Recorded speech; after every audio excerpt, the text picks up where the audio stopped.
శ్రీ బాల త్రిపురసుందరి దేవి కుంకుమార్చన యాగంలో పాల్గొనండి. సర్వ కష్టాలు తొలగి శుభ ఫలితాలు పొందండి. Welcome to Suman TV. Public speaker, family counsellor మీ రజనీరమ. గరికపాటి గారి మీద చాలా వివాదాలు మనకి వినపడుతూ ఉన్నాయి. కొంతమంది నెగటివ్గా, కొంతమంది పాజిటివ్గా, కొంతమంది ఆయన అలా అనాలని అనుకోలేదు, ఏదో అలా అన్నారు, అసలు ఉద్దేశం అది కాదు అనే అభిప్రాయాలు, ఇలా రకరకాల అభిప్రాయాలు వ్యక్తమవుతున్నాయి కదా. అంటే ఆయన ధోరణిలో ఎలా అంటే, ఇప్పుడు ప్రవచనాలు ఇస్తూ ఉంటారు. ఆయన ప్రవచనాలు ఇస్తూ ఉన్నప్పుడు ఆయన వాయిస్ అనేది ఒక విధంగా ఉంటుంది. ఇప్పుడు ఈ విషయము స్కూల్లో కనుక గుడ్లు వేస్తున్నారు, భోజనం పెడుతున్నారు, యూనిఫామ్ ఇస్తున్నారు, బ్యాగులు ఇస్తున్నారు అనే విషయాన్ని కూడా ఆయన అంటే నేను ఎలా చెప్పాలి, అదే ధోరణితో ఆయన మాట్లాడటం వల్ల ఆయన చెప్పాలనుకున్న మాటల యొక్క సౌండ్ కొద్దిగా మారిందేమో అని నాకు అభిప్రాయం వచ్చింది.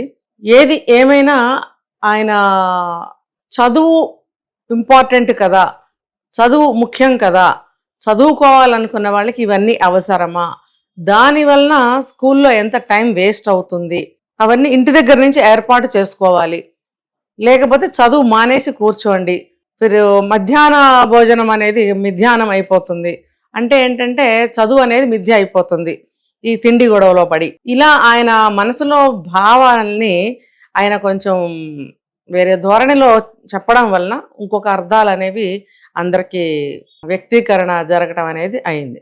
అయితే ఇది చాలా వివాదాలకి దారితీసింది. ప్రతి దానికి కూడా కోణాలు ఉంటాయండి. ఇప్పుడు ఏ కోణంలో నుంచి ఏ మాట వచ్చింది, ఇప్పుడు ఒక విషయం మాట్లాడారు అంటే అది దేని గురించి, దాని పూర్వాపరాలు ఏంటి, ఆ పూర్వాపరాల వల్ల ఉన్నటువంటి లాభ నష్టాలని ఆయన దృష్టిలో పెట్టుకుని కొంచెం గట్టిగా చెప్పడం జరిగిందా అనేది కూడా అర్థమవుతుంది ఇక్కడ. అయితే ఇక్కడ డైరెక్ట్గా జనం అందరికీ కూడా అర్థమైంది ఏంటంటే, నేను కూడా ఒక కోణంలో పిల్లలకి పౌష్టికాహారం ముఖ్యం కదా, వాళ్ళు బాడీ కూడా ఒక మంచి ఎదుగుదల అనేది కావాలి. పిల్లలకి బీదవాళ్ళు వస్తారు కాబట్టి, చాలా బిలో పవర్టీ వాళ్ళు, ఒక పూట తినడానికి కూడా లేని వాళ్ళు, ఇలా స్కూళ్ళల్లో మధ్యాహ్న భోజన పథకాలు ఉన్నప్పుడు భోజనం కోసమే వస్తారు. ఆయన అన్నారు ఒక మాట, తిండి కోసం వస్తున్నారంటే నిజమే, వాళ్ళు తిండి కోసమే వస్తారు, కానీ ఆ ఆశతోటి కొంచెం 2 అక్షరాలు కూడా నేర్చుకుంటారు అనేటువంటి ఒక ప్రభుత్వం ఆశయం కూడా నెరవేరుతుంది కాబట్టి మధ్యాహ్న భోజన పథకం అనేది పెట్టారు. ఇప్పుడు ప్రస్తుతం ఉదయం బ్రేక్ఫాస్ట్ కూడా పెట్టే అవకాశాలు ఉన్నాయని చెప్పి ఆ పథకం గురించి కూడా ఆలోచిస్తున్నట్టుగా మన గవర్నమెంట్స్ గురించి మనకు తెలుస్తుంది కొత్త న్యూస్. ఇక్కడ ఏంటంటే, పిల్లలకి తిండి పెడితే వాళ్ళకి మత్తు వచ్చి అలా పడుంటారు అనడానికి ఆయన శోభనం పెళ్లి కొడుకుల్లాగా మంచం ఎక్కి కూర్చుంటారు అని గబుక్కన అన్నారు. అంటే ఆయన వాగ్ధాటి ఎక్కువ కాబట్టి ఆ ధాటిగా ఆ ఫ్లోలో ఆయన ఆ మాట అనేయటం జరిగిందా, ఆ మాట పిల్లలకి వర్తిస్తుందా శోభన పెళ్లి కొడుకు అనేది ఆయన అంత దూరం ఆలోచించి అనలేదని నేను అనుకుంటున్నాను. ఇలా అయితే అవ్వచ్చు. ఉదయం బ్రేక్ఫాస్ట్ తినేస్తారు, క్లాస్ రూమ్లో కూర్చుంటారు, అప్పటి వరకు వాళ్ళకి బ్రేక్ఫాస్ట్ లంచ్ టైం ప్రకారం దొరకదు కాబట్టి ఇలా తినేసి క్లాస్ రూమ్లో కూర్చుంటే వాళ్ళకి నిద్రమత్తు వస్తుంది అన్న భావన ఆయనకు అయి ఉండొచ్చు. అఫ్కోర్స్ అలాగా టైం ప్రకారం తినేసి కూర్చుంటే కొంచెం మత్తు కూడా వస్తుంది, ఆ భావంతో ఆయన అని ఉన్నారా అనేది కూడా అర్థమవుతుంది ఇక్కడ. అయితే పిల్లలు ఒకే క్రమంలో ఒకేలాంటి భోజనం, ఒకేలాంటి పుస్తకాలు, ఒకేలాంటి యూనిఫాము, ఇవన్నీ ఒకే క్రమ పద్ధతిలో ఒకటే రకంగా అందరికీ ఒకటే విధంగా జరుగుతున్నప్పుడు అందరిలో కూడా సమానత్వంగా, ఒక స్నేహపరంగానే కానీ, ఒక చదువు పరంగానే కానీ, తిండి నీకెక్కువ నాకెక్కువ అనేది లేకుండా కానీ, తర్వాత ఏదైనా సరే ఒక సమభావం కోసం అవన్నీ ప్రవేశపెట్టారు ప్రభుత్వాలు అనే విషయాన్ని ఆయన ఎందుకు పరిగణనలోకి తీసుకోలేదు అనేది నాకు అనిపించింది. ఫుడ్ కానీ, చదువు కానీ, ఏదైనా పిల్లల యొక్క హక్కు, బాలల హక్కులు కొన్ని ఉన్నాయని అందరికీ తెలిసిన విషయమే. అయితే కొంతమంది ఏంటంటే, మా పిల్లలకి చదువు అవ్వదు, మేము ఏదో ఒకటి పెట్టుకుంటాము, మాతో పాటు పనికి తీసుకెళ్తే 4 డబ్బులు వస్తాయి అని చెప్పి పిల్లల్ని పనిలోకి కూడా తీసుకెళ్లే వాళ్ళు ఉన్నారు. 12 సంవత్సరాల పిల్లలకి కూడా వాళ్ళకి పైటలు వేసి పనిలోకి తీసుకెళ్లడము, మగపిల్లలు అయితే వాడికి ప్యాంట్లు వేసి పనిలోకి తీసుకెళ్ళడం లాంటివి కూడా చేస్తున్నారు. ఎందుకంటే చిన్న పిల్లలు పని చేయకూడదు, చైల్డ్ లేబర్ యాక్ట్ కింద పనిష్మెంట్స్ ఉంటాయి కాబట్టి వాళ్ళు అలా చేస్తున్నారు. అంటే వాళ్ళకి డబ్బు చాలా అవసరము, మనకి 3 పూట్ల లేదా 2 పూట్ల తిండి తినాలి, అది ఎక్కడి నుంచి వస్తుంది, అందరం కష్టపడితేనే డబ్బు వస్తుంది అన్న పద్ధతిలో వాళ్ళు పనిలోకి తీసుకెళ్తున్నారు.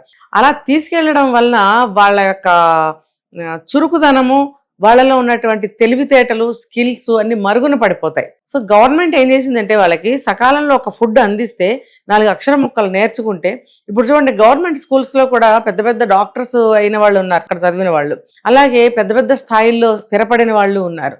ఒకప్పుడు చూసుకుంటే ప్రైవేట్ స్కూల్స్ లేవు, కార్పొరేట్ స్కూల్స్ లేవు, అన్ని గవర్నమెంట్ స్కూల్సే.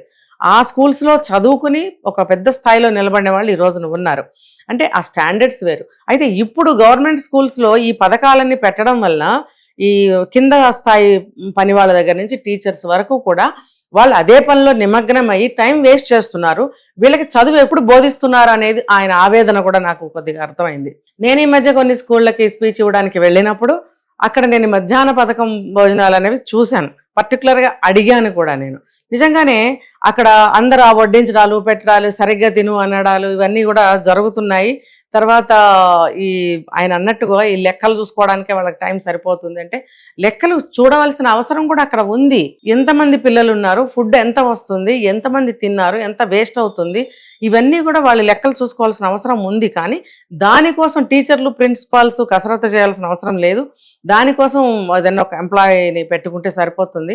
కాకపోతే ఏంటంటే గరికపాటి గారు ఆయన ఆవేదనని కొంచెం గట్టిగా వ్యక్తం చేయడం వల్ల ఇలా నెగిటివ్ భావాలు అందరిలో వచ్చాయి. మరి చాలామంది వాళ్ళ వాళ్ళ అభిప్రాయాల ప్రకారం మాట్లాడటం జరిగింది. ఏది ఏమైనా అన్ని కోణాల్లో నుంచి ఆలోచించాల్సిన అవసరం ఎంతైనా ఉందన్నమాట. కాబట్టి ఆయన అన్న దాంట్లో కూడా పెద్ద అన్ని తప్పులేమీ లేవు. 1-2 మాటలు పిల్లల మీద ప్రయోగించకుండా ఉంటే బాగుండేదని నా అభిప్రాయము. మరి అంత ప్రవచనకర్తలు ఆయన కొద్దిగా ఆవేశాన్ని తగ్గించుకుని మాట్లాడితే కూడా శ్రేయస్కరంగా ఉంటుందని నా అభిప్రాయం. పెద్దవారికి నేను చెప్పదగిందని కాదు. నమస్తే అండి.